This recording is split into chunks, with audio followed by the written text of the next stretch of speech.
ce webinaire d'arrêt de travail en DSN. Alors j'espère que tout fonctionne, que vous nous voyez bien et que le son fonctionne également. C'est un webinaire qui est organisé conjointement par toutes les caisses bretonnes, donc la caisse primaire du Finistère, du Morbihan, des Côtes-d'Armor et d'Ille-et-Vilaine. Donc on est logiquement entre Bretons ce matin, même s'il y a peut-être des infiltrés parmi nous, mais c'est pas grave, tout le monde est Bienvenue. bienvenu.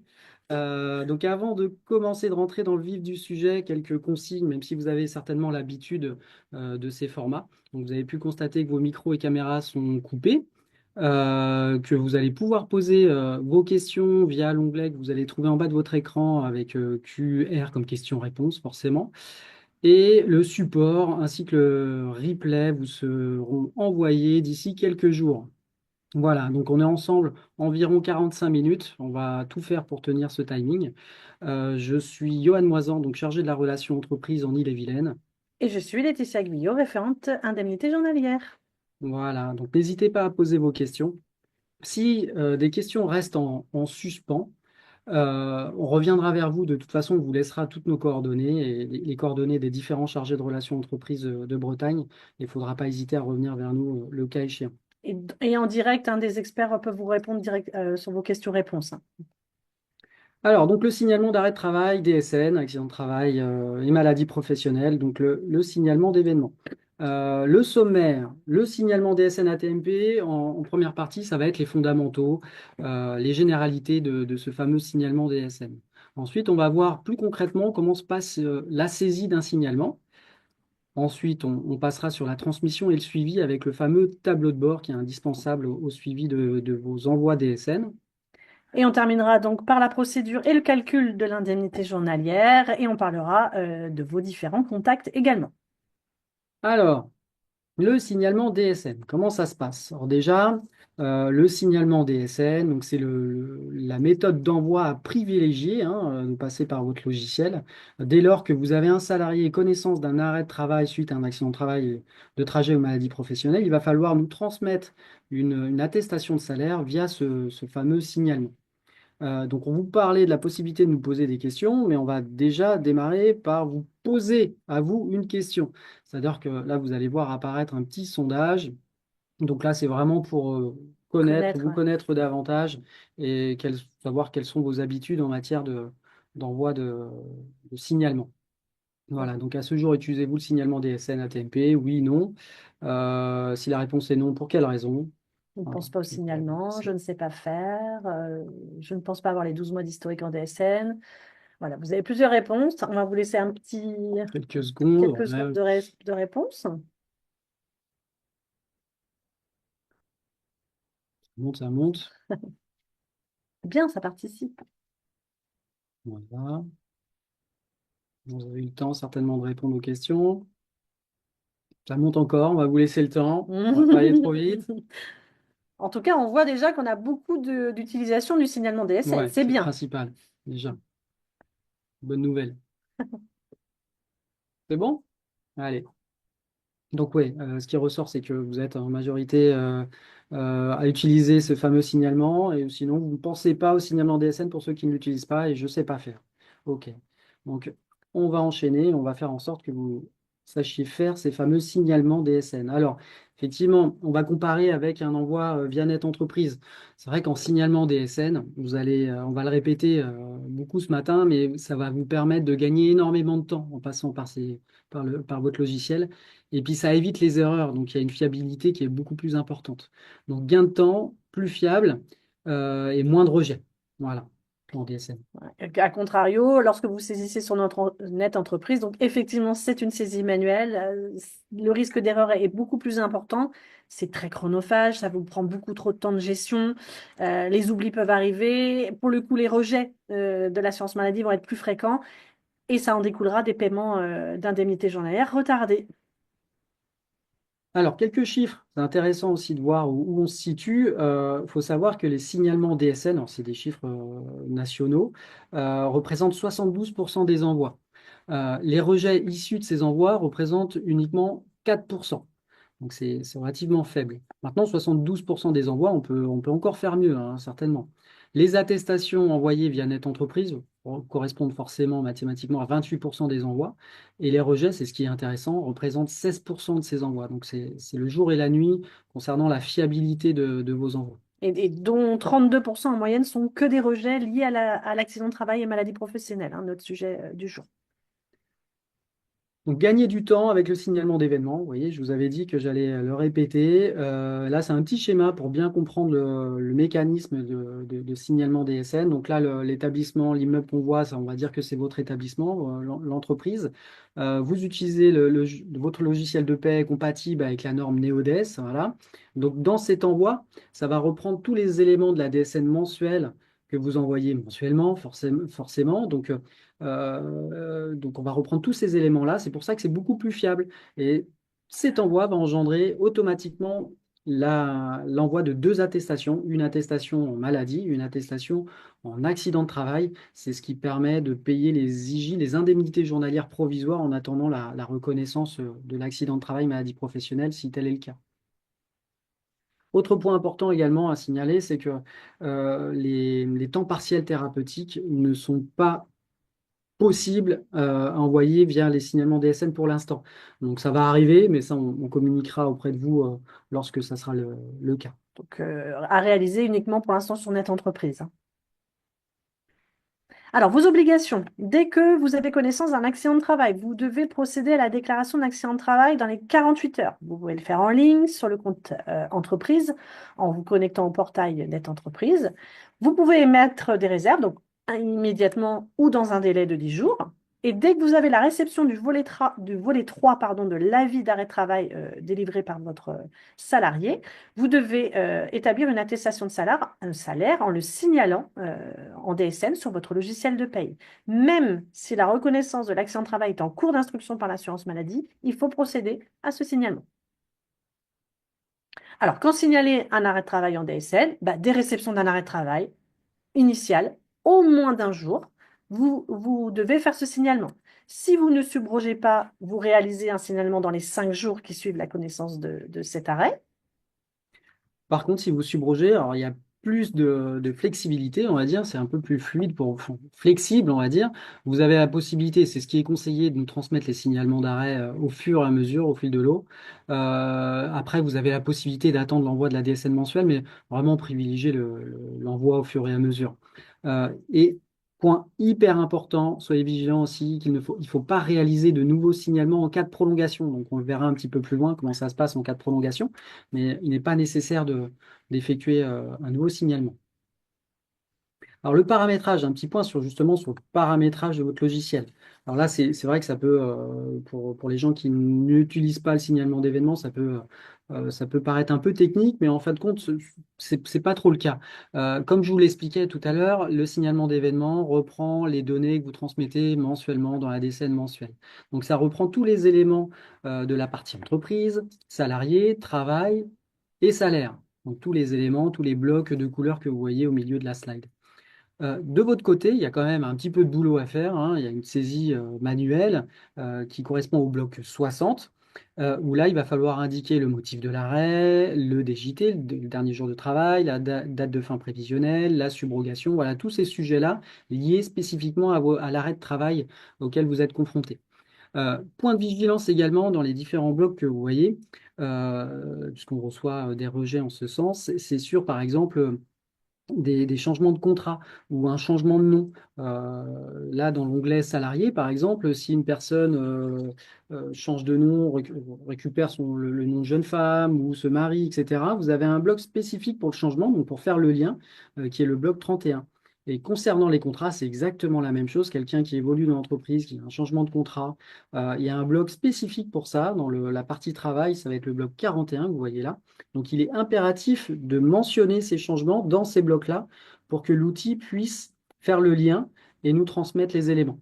Voilà, donc ça, soyez vigilants là-dessus, c'est hyper important, sinon vous allez être confronté à des anomalies bloquantes. Voilà. Donc là, pareil, on fait le lien avec le paramétrage de votre DSN, du logiciel. C'est pareil, cette slide-là, on souhaitait vous la mettre quand même parce que Elle est assez dense. Maintenant, elle est hyper importante et surtout, vous aurez le support avec vous. Donc, vous pourrez vous poser lorsque vous serez confronté à peut-être à une incohérence de transmission de salaire. Donc là, ça concerne les primes. Donc effectivement, c'est là on vous présente un tableau pour vous aider à paramétrer vos éléments de salaire dans votre logiciel de paye. Donc la ligne numéro 1, ça correspond bien au cadre A de votre attestation de salaire. Et c'est bien ici que vous allez indiquer donc tous les salaires et accessoires de salaire, donc salaire principal, congés payés, heures supplémentaires en lien avec le mois de référence, les primes mensuelles du type, de type habillage par exemple. Donc là, ça va correspondre au bloc 51. Pareil, je fais référence à la slide précédente, mais ça va être le bloc 51 dans le salaire. Et ensuite, donc la ligne 2 et 3, donc ça concerne bien notre cadre B, le cadre qui est en lien avec les primes. Et ici, il faut mettre les rappels de salaire et accessoires de salaire qui ont une périodicité différente que votre salaire de référence. Donc tout ce qui est prime de 13e mois, prime de fin d'année, voilà, vous marquez bien la date de mandatement, de versement, pardon, et ensuite la date, les dates de périodicité de cette prime. C'est Donc là, important. oui, ça va être le bloc donc 52, le point 27 et 52,26. Voilà. Comme ça, vous pourrez vous poser avec cette slide-là quand vous serez confronté peut-être à ce genre de sujet.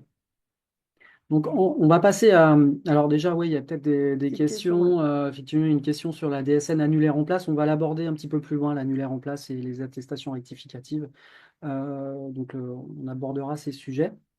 Et on va passer donc à la saisie du signalement arrêt de travail. Alors, comment ça se passe concrètement pour la saisie de ces arrêts en signalement? Donc, pareil, donc le bloc, ça correspond au bloc 60. Pareil, je fais référence à la slide de tout à l'heure. Et donc là, il va falloir tout d'abord choisir le motif de l'arrêt. Donc pour nous, ce matin, on parle de l'accident de travail. Et donc après, c'est l'ergonomie de votre logiciel. C'est pas forcément celle On qu'on vous présente, ouais. présente, hein, ça peut changer forcément, mais les sujets sont les mêmes. Donc là, ce qui va nous intéresser, ça va être le motif, accident de travail, de trajet, maladie professionnelle. C'est un menu déroulant. Vous choisissez ce sujet-là tout simplement. Et puis après, vous allez avoir le dernier jour de travail, par exemple, à indiquer. Le motif, on choisit le motif, et le dernier jour de travail qui arrive là. Hyper important de bien maîtriser le fonctionnement du DJT, puisque malheureusement, on reçoit encore des petites erreurs, des attestations avec des erreurs et des incohérences entre la déclaration de votre côté et puis la prescription d'arrêt de travail qu'on reçoit.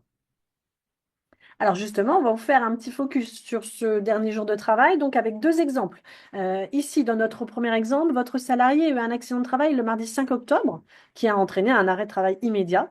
Donc l'arrêt de travail, lui, débute bien le mardi 5 octobre, votre DGT dernier jour de travail, et le mardi 5 octobre. Et dans le deuxième cas, votre salarié a eu aussi un accident de travail le mardi 5 octobre, mais il n'a pas pris un arrêt tout de suite, tout de suite. Il a continué à travailler le 6 et le 7 et il va vous présenter une prescription d'arrêt qu'à compter du 8 octobre. Dans ce cas, le dernier jour de travail sera considéré le jeudi 7 octobre. D'accord? Et une petite précision également sur le travail de nuit. Il n'est pas forcément évident de trouver le DJT dans le travail de nuit. On considère un travail de nuit, la journée de travail est considérée le jour où elle commence. Par exemple, on a un accident de travail à 5 heures le 16 janvier, mais les horaires habituels de travail sont de 22 heures le 15 janvier à 6 heures le 16. Donc même si j'ai eu un accident à 5 heures du matin au 16 janvier, j'ai démarré ma journée du 15. Donc, le dernier jour de travail sera indiqué donc le 15 janvier. L'indemnité journalière, quant à elle, viendra être versée qu'à compter du 16, puisque la journée de l'accident de travail est due par l'employeur. Alors, les étapes de la saisie, donc on continue avec par exemple avec la date de fin prévisionnelle. Il est impératif d'indiquer donc la date prévisionnelle de fin de cet arrêt qui est indiquée sur l'arrêt de travail. Donc ça, il faut l'indiquer dans la partie concernée. En cas de prolongation, ne faites pas de nouveaux signalements. Il faut juste indiquer et modifier cette date de fin prévisionnelle dans votre logiciel. Il ne faut pas réaliser de nouveaux signalements. Ça peut être un mauvais réflexe. Donc, ne le faites pas. La date de reprise, donc lorsque votre salarié reprend son travail, il faut également alimenter cette date-là, la date de reprise, pour justement alimenter vos DSN mensuels et surtout, ça va engendrer l'arrêt du paiement des indemnités journalières. Indispensable de penser à ça. Donc bien indiquer la date de fin prévisionnelle et quand il y a la reprise de travail, indiquer cette fameuse date aussi pour vos futurs DSN mensuels pour que tout cela soit correct. Et donc, si vous pratiquez la subrogation, il faut nous donner cette information également. Donc, il faut bien cocher la case de subrogation. Vous remplissez la date de début de l'arrêt et vous indiquez bien les dates maximales que vous subrogez selon vos conventions collectives. Ne vous limitez surtout pas à la date de l'arrêt. Hein. Il ne faut pas refaire des attestations de salaire dès que vous recevez une prolongation, on l'a dit tout à l'heure. Donc, vous mettez bien le maximum de vos dates subrogées. Pensez également à bien vérifier dans votre logiciel de paye l'IBAN qui est enregistré, hein, sur lequel on va verser les indemnités journalières, parce qu'un SIRET sera égal à un même RIB. D'accord? Ouais, il y a une question aussi sur à quel moment on doit saisir. En fait, vous devez saisir ces signalements dès que vous avez connaissance de l'arrêt. Donc, effectivement, si vous avez connaissance le lendemain de de l'accident de travail, faites-le le plus rapidement possible. Après, ça ne change rien sur la notion de dernier jour de travail. En fait, quand on dit que le premier jour est pris en charge par l'employeur, c'est que, en fin de compte, la personne a travaillé ce jour-là. Donc, cette journée travaillée, effectivement, est prise en charge par l'employeur. C'est ça que ça veut dire, une petite notion comme ça. Par contre, vous saisissez bien, je vois, il y a une question, vous saisissez bien les arrêts comme vous les recevez. Même si l'accident de travail a lieu le jour même, vous remplissez bien l'arrêt comme vous le trouvez. Hein. Alors, du coup, on a parlé du DGT, du travail de nuit. Maintenant, donc, un nouveau petit focus sur la reprise de travail anticipé. Lorsque votre salarié va reprendre une activité anticipée, c'est-à-dire qu'il avait un arrêt de longue durée et au milieu de cet arrêt, la reprise intervient. Vous devez transmettre au plus vite un nouveau signalement afin que nous puissions stopper le versement des indemnités journalières. Effectivement, si on n'a pas connaissance de la date de reprise, nous, on va continuer à indemniser et ça pourra engendrer un indu potentiel vers votre salarié ou Donc, vers vous. Hein. nouveau signalement uniquement en cas de reprise anticipée. Voilà, c'est juste ce qu'il faut retenir. En cas de reprise anticipée, il faut nous signaler par un nouvel événement, signalement d'événement. Voilà. Donc, le signalement DSN à TMP génère, c'est ce qu'on Voilà ce expliquait qu'on tout à expliquait tout l'heure, à l'heure. aux attestations. Voilà, 2 attestations de salaire. Donc, ça fait le job pour vous, c'est parfait. Vous avez une attestation de salaire en maladie qui va nous permettre d'indemniser une indemnité journalière provisoire, le temps de l'instruction du dossier, parce que ça peut parfois être long. Et on reçoit également la deuxième attestation de salaire, donc au risque professionnel. Celle-ci, elle permettra de régulariser automatiquement si notre accident de travail ou notre maladie professionnelle est reconnue. D'accord? Dans le cas d'une non-reconnaissance, on restera sur la légis maladie, mais avec tous les éléments dès le début, ça va beaucoup plus vite. Donc, voilà, en résumé, hein, c'est ce qui est indiqué en bas. Le signalement d'arrêt DSN, c'est beaucoup plus simple. Il n'y a pas de montant de salaire à compléter, pas de prime à indiquer. Tout est remonté directement par la DSN mensuelle, via la DSN mensuelle. Pas de salaire rétabli à saisir. Après, pour que ça se passe comme ça, il faut forcément que le paramétrage de votre logiciel soit correct. Alors, la slide suivante, ça, on vous montre le visuel de l'attestation de salaire. Donc, tout à l'heure, on a parlé paramétrage du cadre A et cadre B. Là, on revient sur la reconstitution des salaires. Donc, dans le cadre A, on est d'accord qu'on met bien le salaire de base et les accessoires du salaire dans la période de référence, donc celle qui nous concerne, le mois précédent l'accident de travail ou la maladie professionnelle. Dans le cadre B, les rappels de salaire et accessoires qui ont une périodicité différente de notre salaire de base. Et dans le cadre C, c'est le cadre dans lequel vous allez indiquer la période qui n'a pas été travaillée. Par exemple, une absence autorisée ou un nouvel embauché au tout départ d'un contrat. Et c'est aussi là que vous allez indiquer la perte de salaire en cas de mi-temps thérapeutique. Donc, je vois, il y a pas mal de questions sur la subro. C'est pareil, on reviendra vers vous vraiment s'il y a des questions qui restent en suspens. Mais Laetitia vous en a parlé de la subrogation. Mais il faut vraiment mettre la période maximale. Faut se référer à votre convention collective, aux accords de branche. Il faut vraiment indiquer cette période de subro maximale. Si vous indiquez uniquement la période d'arrêt pour la subrogation, le risque, c'est qu'il y ait une prolongation. Et si tel est le cas, bah, la subrogation va s'arrêter, les indemnités journalières seront versées à votre salarié, donc il va y avoir une incohérence de votre côté et il va falloir rétablir tout ça, donc c'est de la perte de temps. Donc pensez bien à mettre la période maximale. La saisie d'un signalement annulaire en place, justement, donc on vous en parlait tout à l'heure, et effectivement, ça c'est à votre disposition, c'est-à-dire que si vous vous rendez compte qu'il y a une erreur de saisie sur le DJT, par exemple, ou qu'il y a une incohérence sur le dernier jour, sur la reprise de fin prévisionnelle, euh, vous avez à disposition ce fameux signalement annulaire en place. Donc la différence annulaire en place et attestation rectificative, c'est tout simplement le chemin qui n'est pas le même. Annulaire en place, c'est en DSN, le signalement DSN, et l'attestation rectificative, c'est quand vous effectuez la démarche via Net Entreprise.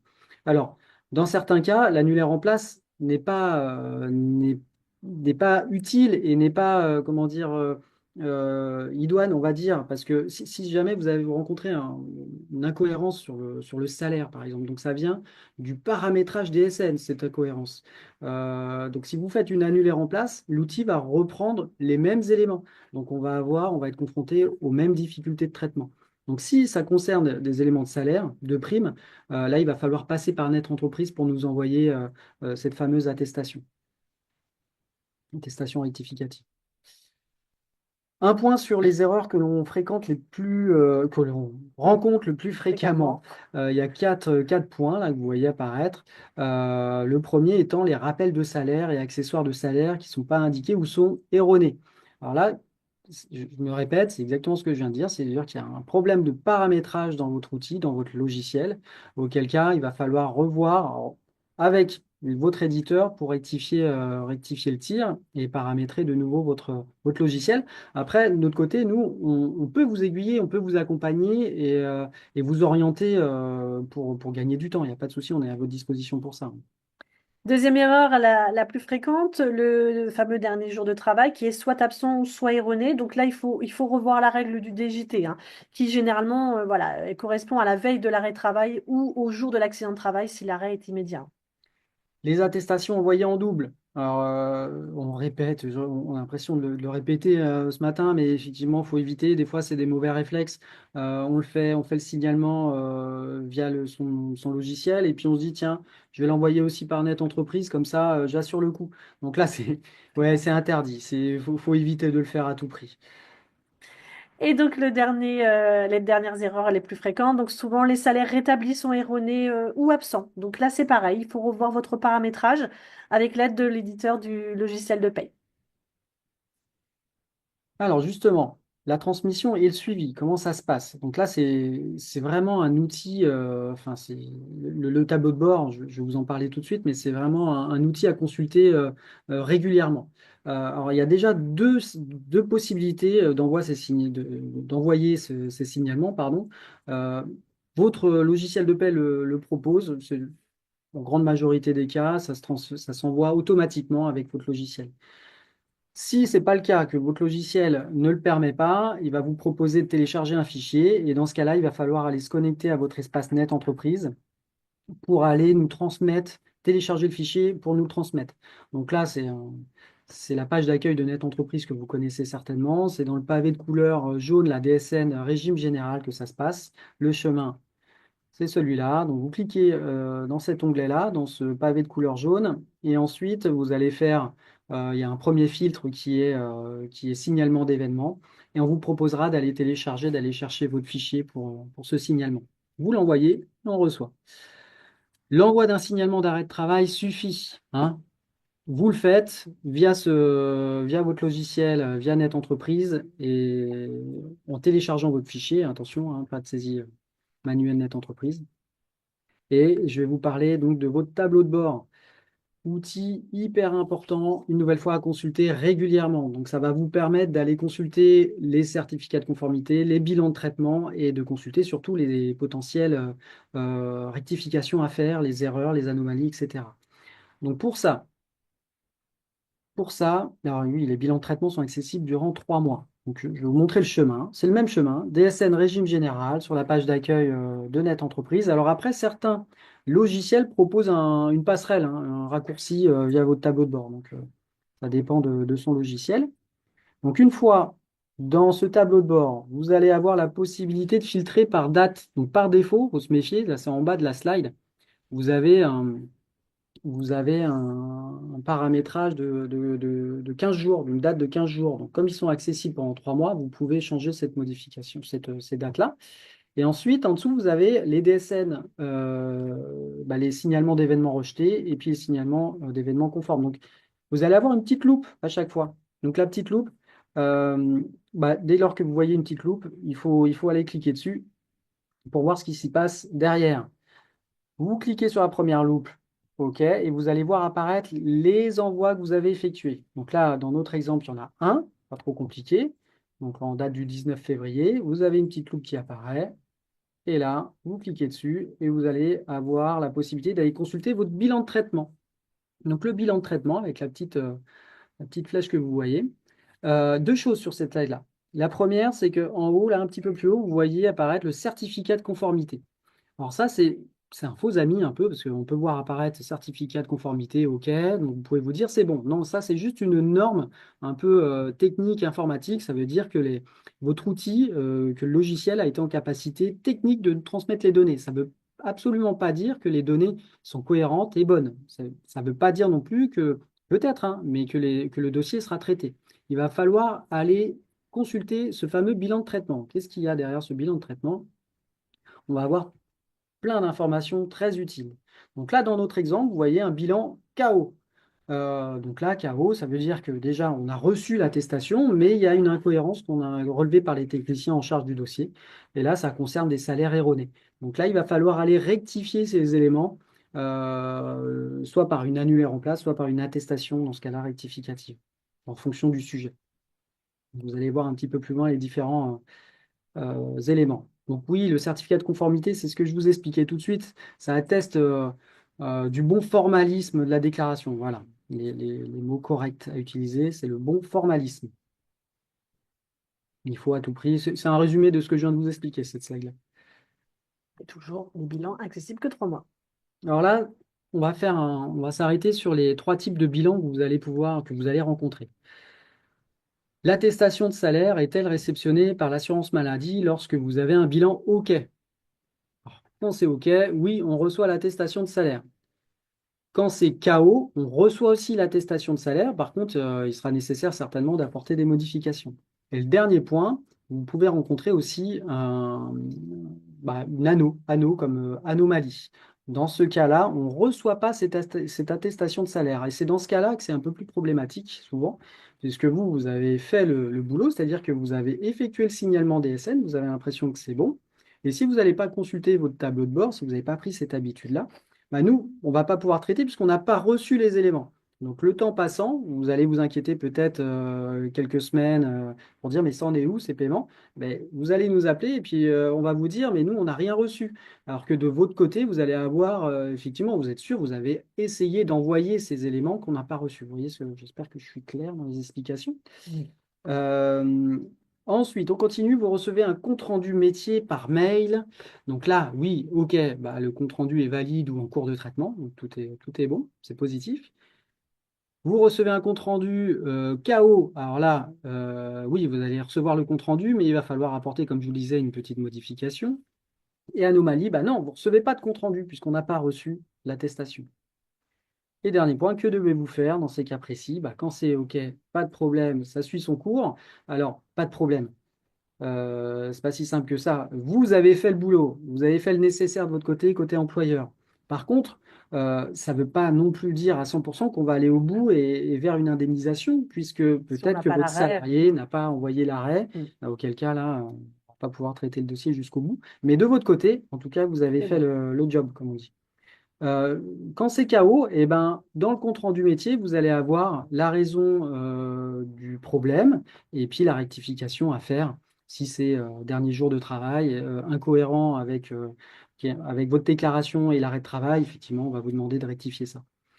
Pour l'anomalie, là, il va falloir passer par un reparamétrage très souvent de votre logiciel.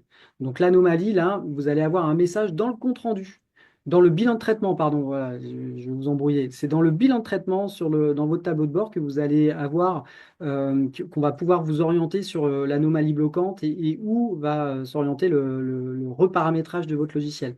Donc après, ces messages sont pas forcément hyper simple à comprendre par moment.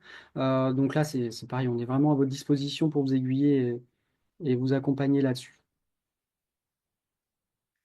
Donc on continue dans ces bilans. Bah là, ouais, c'est un résumé. Bilan OK, pas de souci, ça suit son cours. Bilan KO, bah là, des JT non cohérents, bah, il va falloir passer par une annulaire en place avec le bon des JT.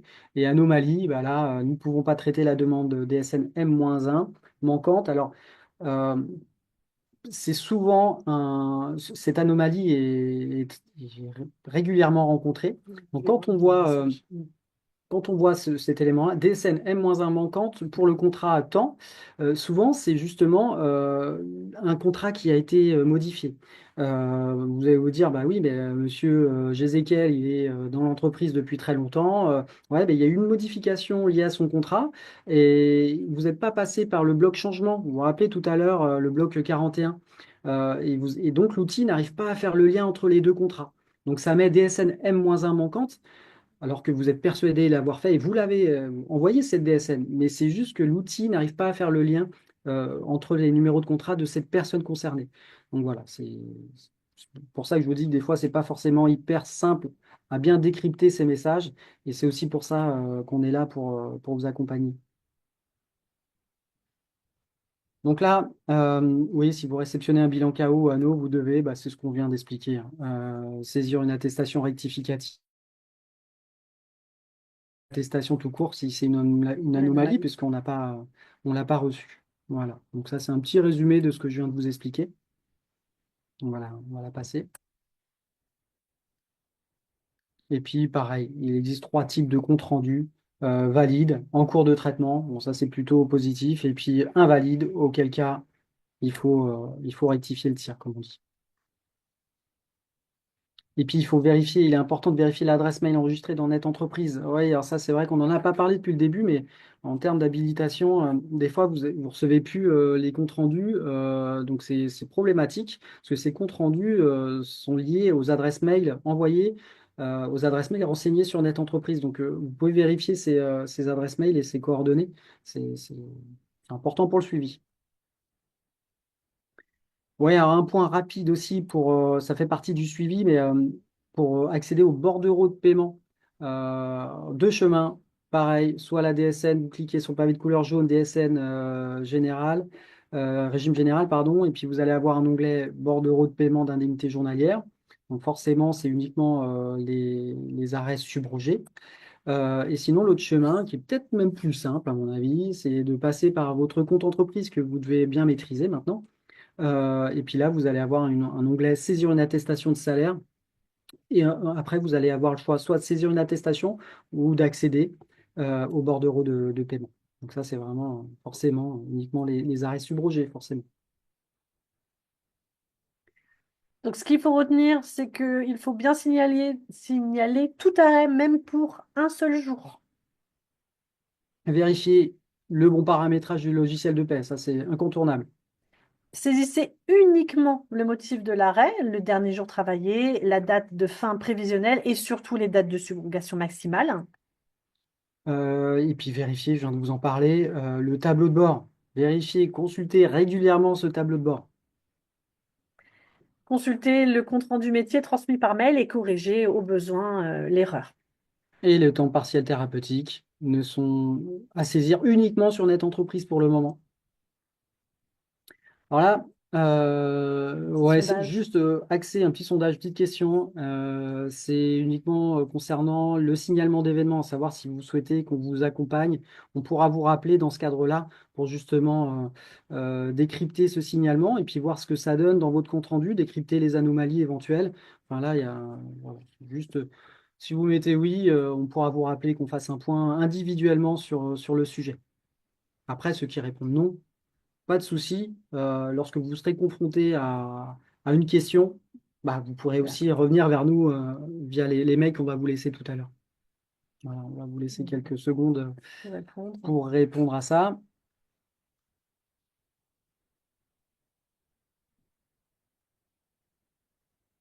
Donc il y a beaucoup de questions, hein, mais Oui, merci, beaucoup de questions. c'est bien, c'est positif. Nos experts y répondent C'est en vrai. temps réel, hein, mais on essaiera de. Peut-être qu'on passe à côté de certaines questions, mais Ouais. une nouvelle fois, on reviendra vers vous, quoi qu'il arrive, pour répondre à toutes les questions.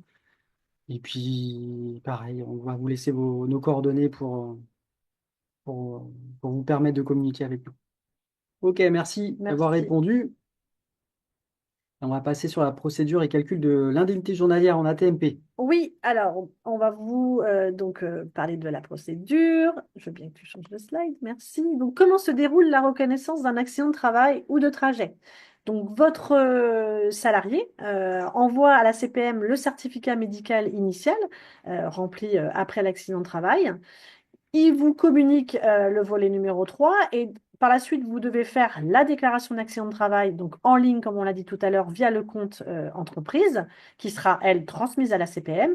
À ce moment-là, vous pouvez émettre des réserves immédiatement ou dans un délai de 10 jours.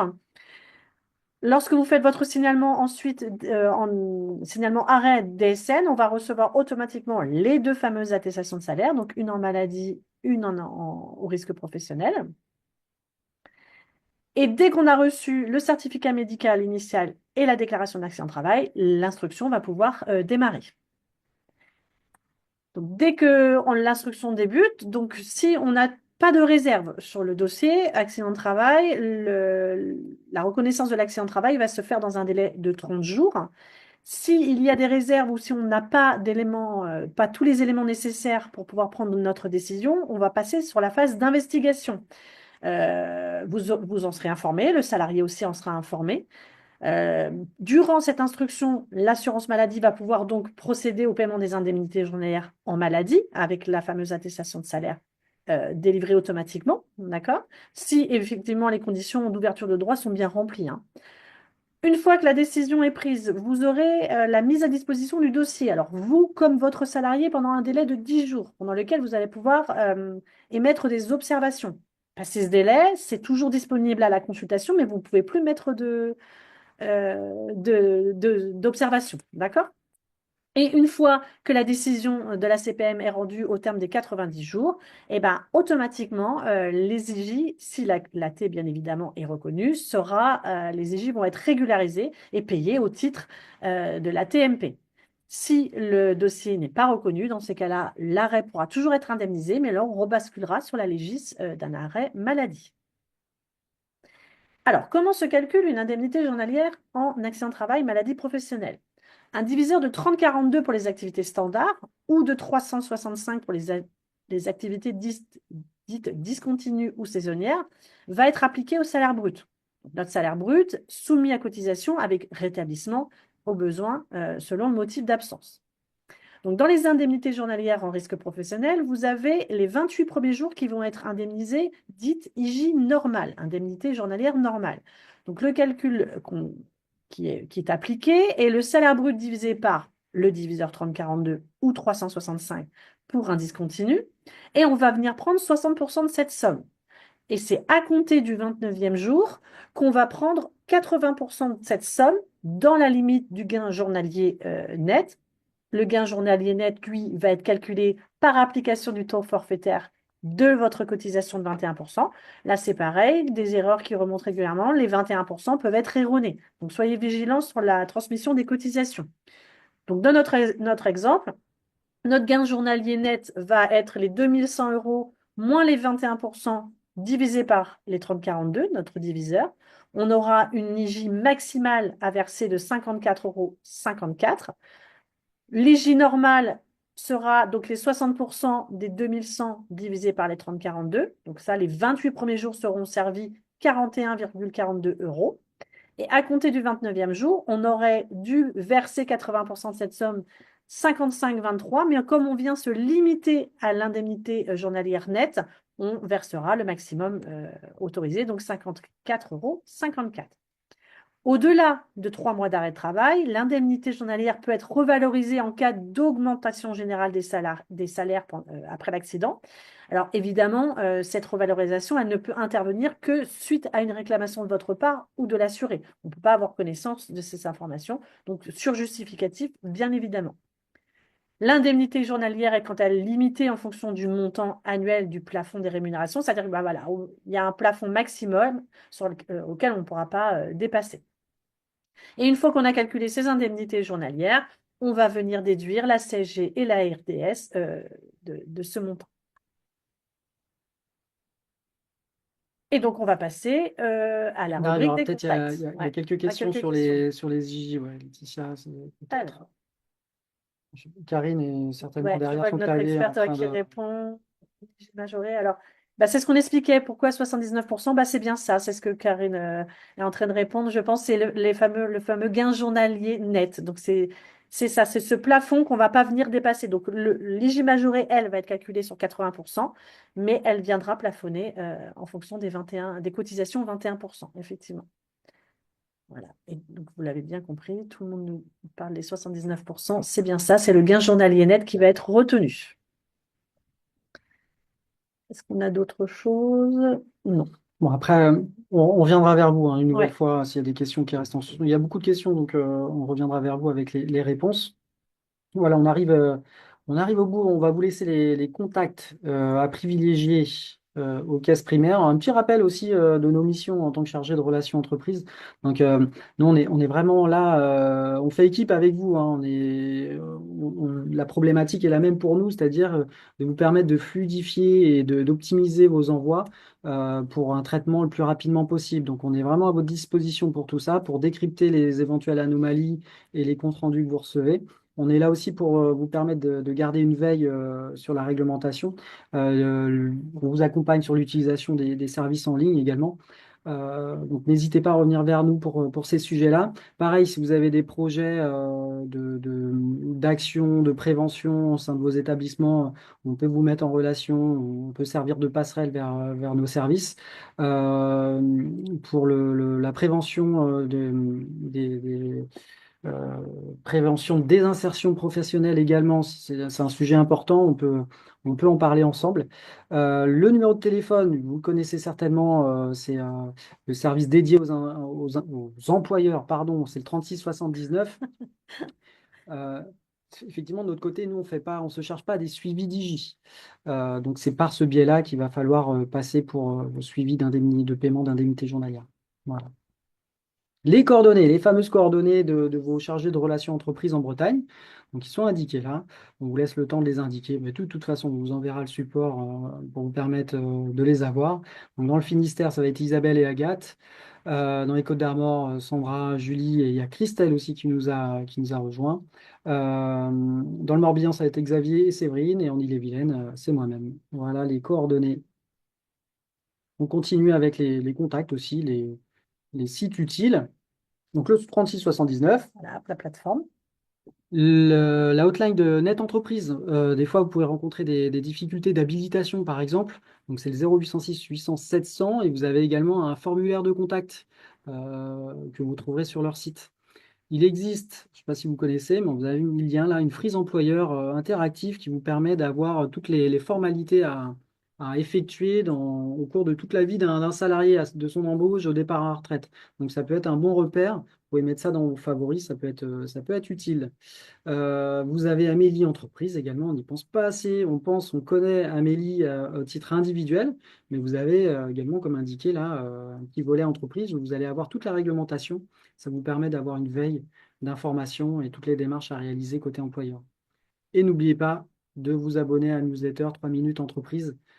Pareil, ça vous permet d'avoir de l'information et de de l'actualité. Voilà pour nous. On arrive au bout. Toujours des questions, Alors, peut-être. question-réponse, j'avais une question. Comment devons-nous procéder pour demander une revalorisation de l'indemnité journalière en cas d'augmentation de salaire? Donc, c'est ce que j'ai abordé tout à l'heure. C'est une demande écrite, hein.